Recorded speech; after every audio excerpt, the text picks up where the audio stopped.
Hey everybody, welcome back. Adam-Wilber here with Volpine Creations, and today I have somebody I'm very honored and excited about being on the Coffee Cups and Beans project for a specific reason. One of the busiest and most entertaining real-world performers I have ever seen. I'm honored to announce Mr. Tom Wright. Good to see you, brother. I'm going to put you up here. How Hey are you, man, man? how's it going? Doing good. I really appreciate you, man. Appreciate you being on the project and jumping on this call with me. Yeah, absolutely no worries, mate. It's a pleasure. It's a pleasure to be here. Well, I'm going to start with what I ask pretty much everybody. The basic question: your love for magic. You're clearly passionate about it. When did it start? What's the brief overview of Mr. Wright's falling in love with the art of magic? Okay, so it all started with my granddad, which I think most magicians it started with their granddad. So it's a very cliche beginning. My granddad used to teach me tricks. He wasn't a magician. I think he just knew. He just knew a handful of different tricks that he'd picked up that he used to. He was in World War II, and he used to keep all of his troops kind of entertained by sort of showing them sort of tricks and goofing around. So that's pretty cool. So he sort of passed that on to me. And then it all sort of started from there. But even from a young age, I was always wanting to entertain people. I was always that class clown. I was always trying to make people laugh. Even from like the world was like a stage from the moment I was born. I was constantly just trying to just act as long as I can make people laugh. I was happy. That was it. Awesome. And then it just kind of went on from there. I never imagined that magic would be a job. I just did it as a hobby. I never knew that it was ever going to turn out like this. I mean, I always wanted to be an actor or a comedian or something like that. I wasn't sure what it was. I knew I wanted to be on the stage.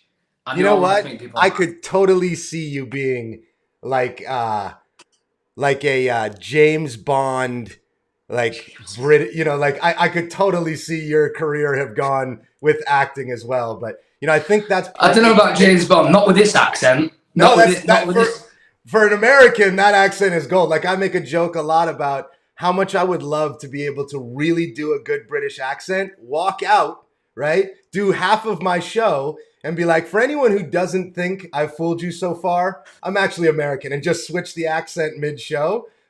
Dude, it's such an advantage. I have a buddy who's a keynote speaker. He's Asian descent with a very heavy Australian accent. So when he walks out on stage to do his keynote, he's got this wild hair, and you see this guy, and then he comes out with this incredibly strong Australian accent, and it's like instantly you're intrigued by this. You're just like, whoa, Yes. I want to know about this guy. I've always joked about the idea of if I could fake a good British or like Scottish or Ooh. even Irish accent, coming out and just doing your first half of the show like that. But I think that's partly what makes you such an entertaining magician, is that idea of, you said, I seen the world as my stage and I always just wanted to be an entertainer. And I think the ones that I really resonate with and appreciate their skill are the ones that put that entertainment value before anything to do with magic, right? And I see that in Absolutely. what you do. So that's awesome. Thanks, man. Yeah, I mean, I thought, yeah, entertainment definitely comes. It it it it rides along the same level. I mean, I don't want the magic to overshadow the comedy, but I don't want the comedy to overshadow the magic. They've got to run perfectly alongside each other. They've got to complement each other, basically. Yeah. Um, yeah, so that's the story of me, basically. And then basically what it was is I started working in a magic shop when I was in my teens, when I was about 15, 16 years old. I sort of, teaching magic, but I was obviously, if you're working in a magic shop, you've got to sell the magic as well. So I was trying to sell the magic to punters. So that's where the gift of the gab sort of comes from. And then I went to drama school, went to become an actor, and it kind of didn't really work out because when I qualified, I didn't know of where to go. I didn't know, there was no guidance, and because I'm from a very small seaside resort in England, so it's not like I'm living in London. there's no agents around here, or there wasn't when I was growing up.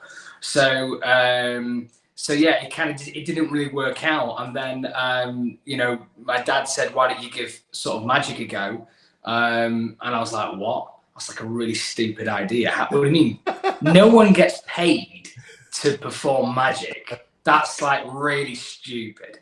And then I thought about it, and I thought, well, maybe there is something to it. And then I got some cards together, and it all worked out. And I got 1 gig, then 2 gigs, and then it just sort of just a big domino effect. And then I didn't look back, you know. And I've been doing this as a job since I was 21. So, wow. How old are you now? Yeah. I'm 36, nearly 37. Cool. But I've been doing magic since I was 7. But I've been doing it as a job since I was 21. Cool. So, very cool. Yeah, long time.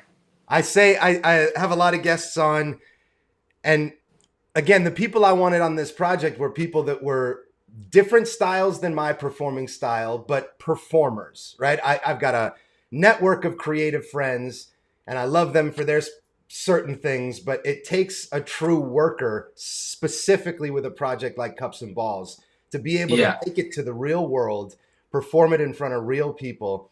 And everyone who I've sort of talked about and asked their story, almost everyone says the same thing. Oh, I worked in a magic shop. And I tell everyone, if you want to cut your teeth, if you want to really learn what it means, go to a busy magic shop and make it. So when I worked at one, it was in New Orleans at Magic Masters in this Riverwalk Mall. And it was brilliant because you only got paid if you sold product. It was straight commission. It was a hefty commission.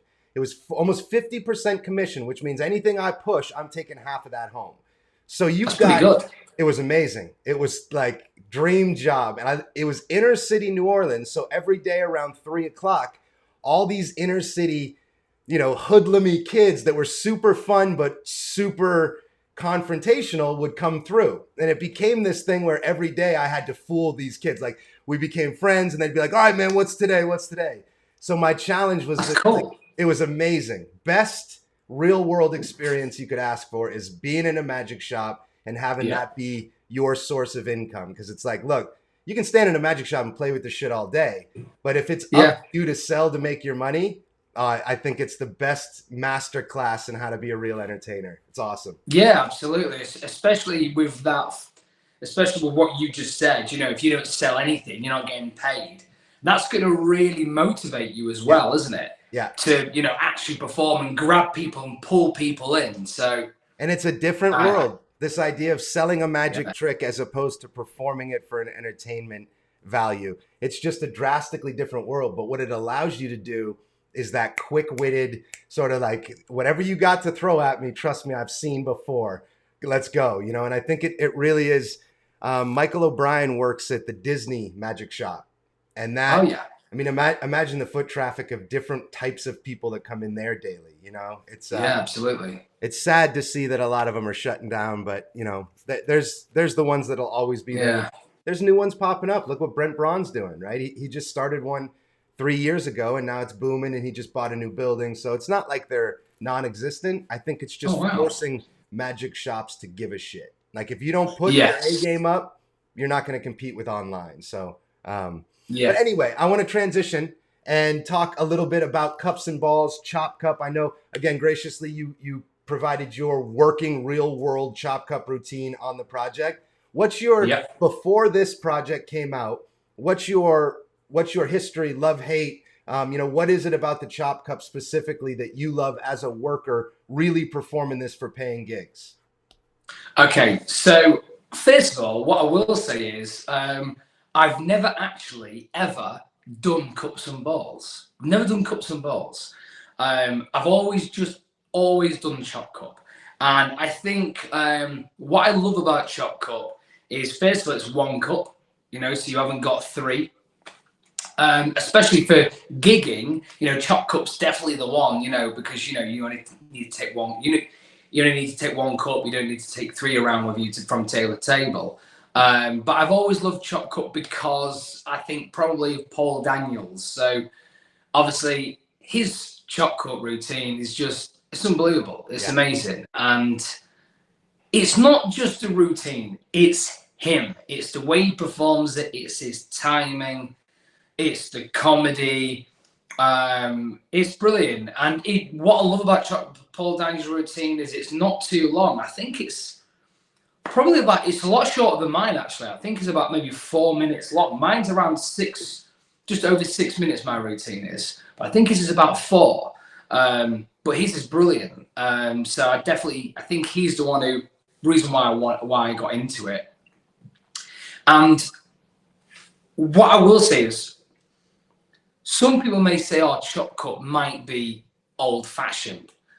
It's not old-fashioned at all. It's not. When I would say, out of all the routines I do, chop cut is probably the best crowd pleaser for any environment. Doesn't matter where you are. If you're at a house party, if you're at trade shows, great for trade shows.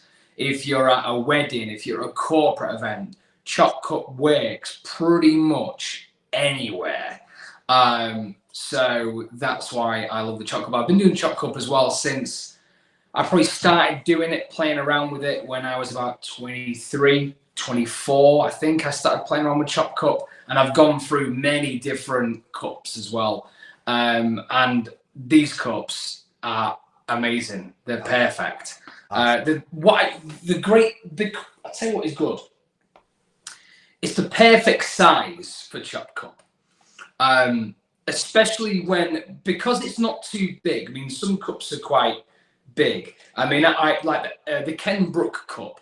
I love the Ken Brook chop cup. I still use it, and I use it for stage, but this is perfect for close-up, because when you produce something like when you produce a tennis ball, it doesn't look like that tennis ball can fit in that cup.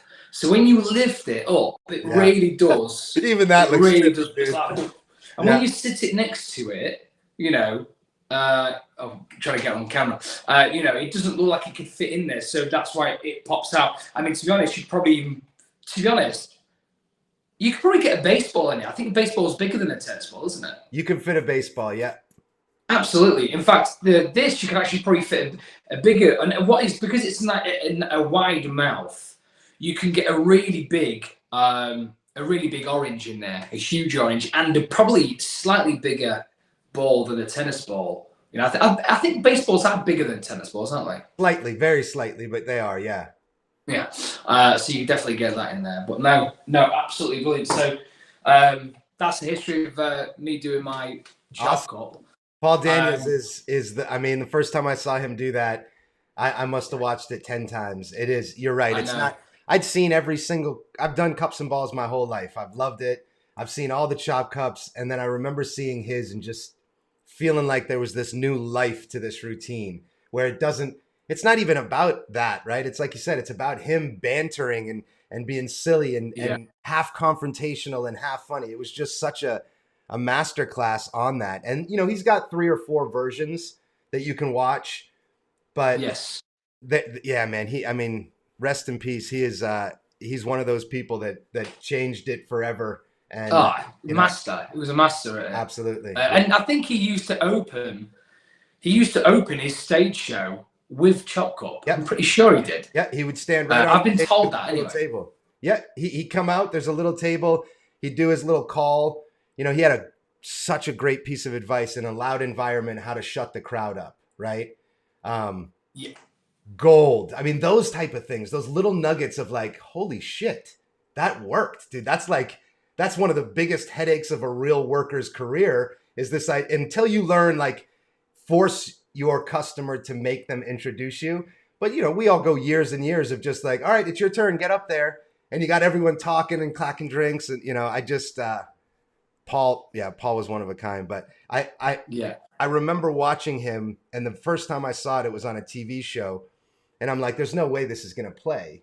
It's a chop cup on a live TV audience, and he's got the fourth wall with the camera. This is going to be shit, man. And I was just hooked. And watching it. It's brilliant. It's brilliant. And chop cup definitely works on stage. Yeah. I mean, it took me a while with my routine, I had to slightly adapt it for stage.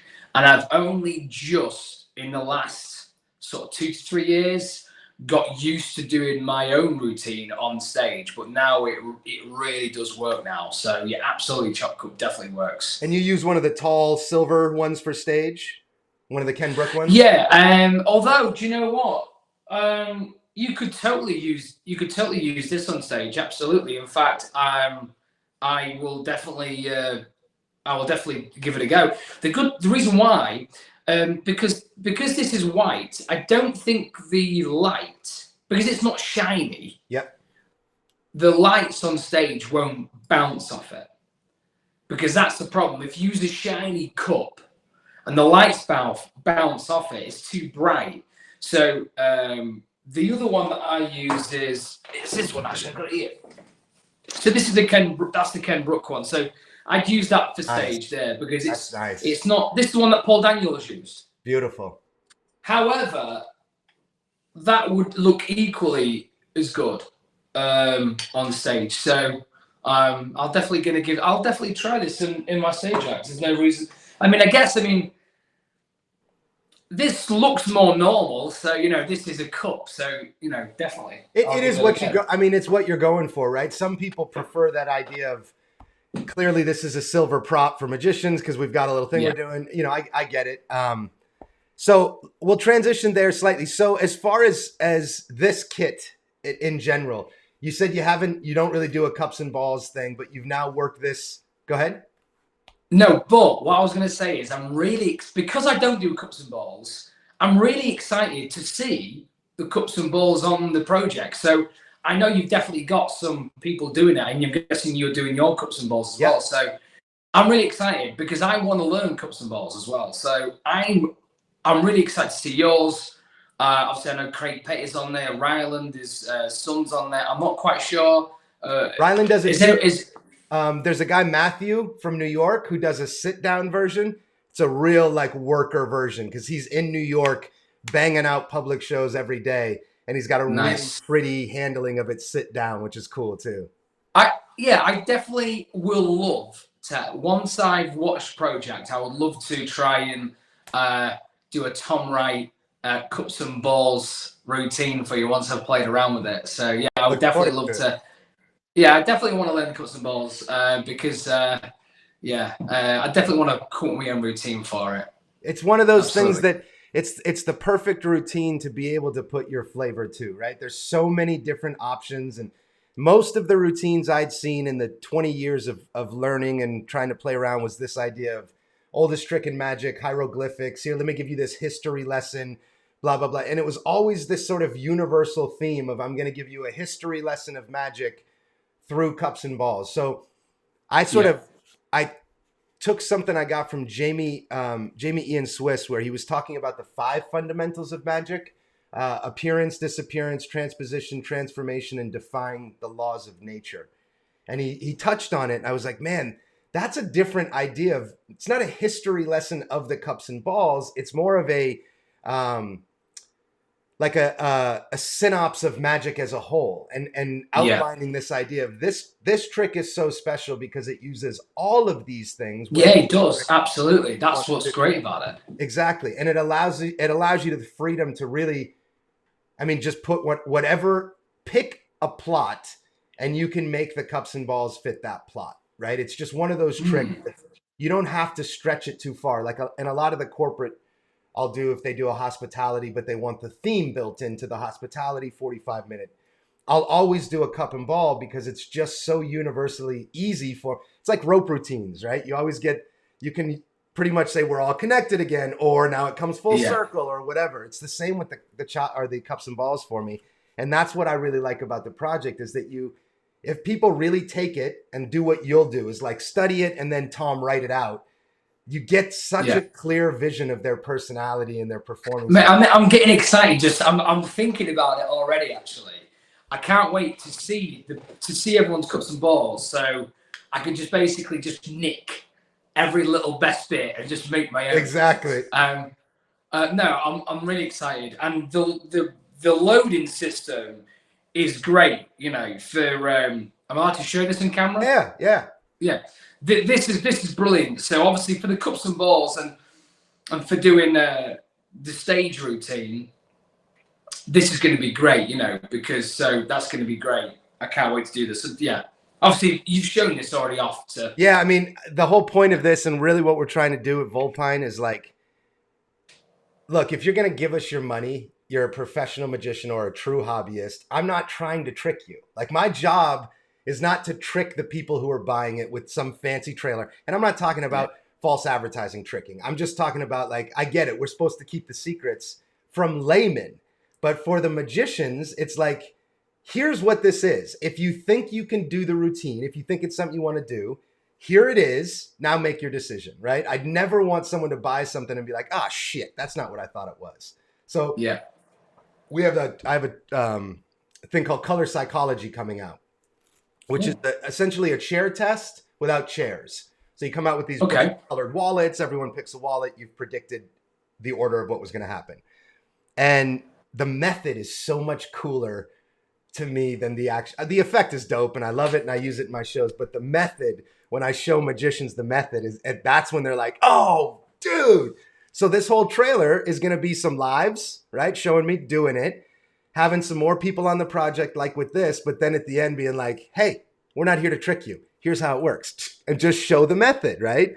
Oh, nice. No layman's going to see it. And if they do, they're clearly looking for magic. So they're interested. And now the audience that I'm selling to will go, yeah, cool. I could do that. I dig that. I'm going to buy it, right? So I love the transparency in trailers. And we were a bit nervous. Felix and I had a pretty big talk about, like, are we screwing ourselves because anyone who sees someone perform this might just Google coffee cups and beans magic trick. The trailer then comes up and right in the trailer, we expose the gimmick. Is that going to hurt sales? And then we made the trailer and we were like, we have to show that. Like, we have to show this loading. And Gregory Wilson, he's a buddy and he always gives me great advice, especially with products. And he just said, look, man, whatever it takes in the trailer to make the sale. He's like, if putting the system in there makes the trailer. So we showed him and he was like, it's a master move to leave that in there. And I think that's a cool direction to just say, here's the trick, here's the method. If you like it, here's the price. So, you know, we're excited. So far, it's been amazing. We're almost sold out everywhere. So Wow.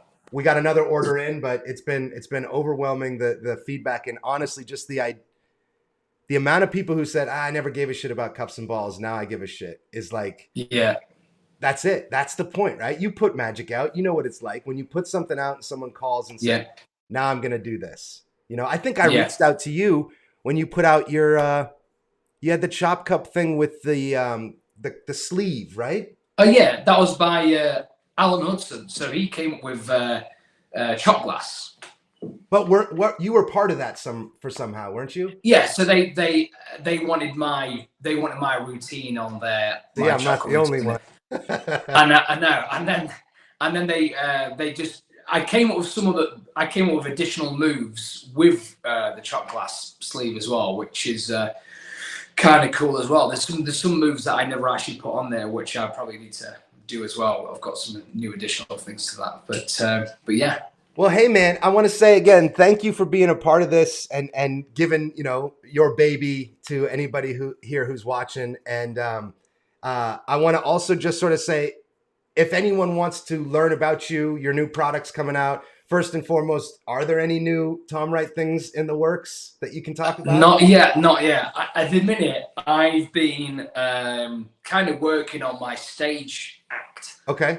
So I haven't really been thinking about sort of product wise. So I've just been concentrating on that. But there is something on my mind that I probably want to release.